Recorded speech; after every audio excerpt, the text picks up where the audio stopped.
చంద్రబాబు హయాంలో వాలంటీర్ వ్యవస్థ లేదు. పెన్షన్లు తీసుకోవడానికి వచ్చేవారు గ్రామ పంచాయతీ కార్యాలయాల్లో పడిగాపులు పడేవారు. పైగా 1వ తేదీ పెన్షన్ అనే విధానం అప్పుడు లేనేలేదు. జగన్ ముఖ్యమంత్రి అయిన తర్వాతే 1వ తేదీ నంచనుగా పెన్షన్ ఇంటికి తీసుకొచ్చి మరీ ఇస్తున్నారు. ఇలాంటి వ్యవస్థను తప్పుబట్టి ఎన్నికల కమిషన్ కి ఫిర్యాదు చేయించి వాలంటీర్లను 3 నెలల పాటు విధులకు దూరం చేసి చాలా పెద్ద తప్పు చేశారు చంద్రబాబు. ఆ తప్పును కవర్ చేసుకోవడానికి ఇప్పుడు నానా తిప్పలు పడుతున్నారు. తాజాగా ఆయన కేంద్ర ఎన్నికల సంఘానికి ఓ లేఖ రాశారు. పెన్షన్లు ఇంటి వద్దకే తెచ్చివ్వాలని, ఆ మేరకు వారు రాష్ట్ర ఎన్నికల సంఘానికి ఆదేశాలివ్వాలని సూచించారు. పైగా ఏపీలో ఎండలు మండిపోతున్నాయని, ఇలాంటి పరిస్థితుల్లో వృద్ధులను సచివాలయాల వద్దకు రావాలని చెప్పడం దారుణమని ఆ లేఖలో మొసలి కన్నీరు కార్చారు బాబు. ఏపీలో పెన్షన్ల వ్యవహారం కూటమికి భారీ డ్యామేజ్గా మారింది.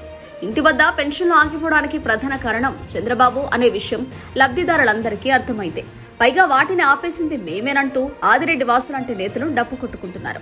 పెన్షన్ల కోసం వృద్ధులు అవస్థలు పడితే ఇన్నాళ్లు తమకున్న సౌకర్యాన్ని ఇప్పుడు చంద్రబాబు లాగేసుకున్నారని వారు కోపం పెంచుకుంటే ఎన్నికల్లో టీడీపీ అడ్రస్ గల్లంతవ్వడం ఖాయం. ప్రస్తుతం ఇదే పరిస్థితి ఉంది.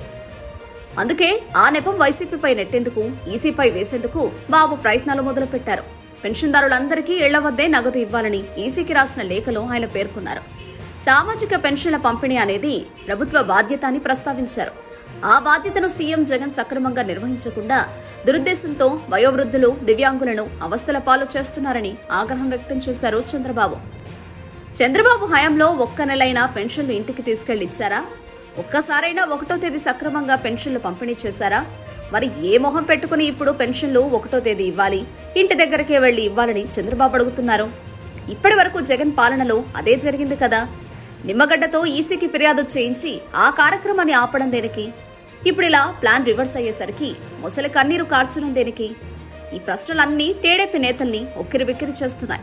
ఎన్నికల రోజు చంద్రబాబు పెన్షన్ పాపం పండుతుందనే విషయం తేలిపోయింది.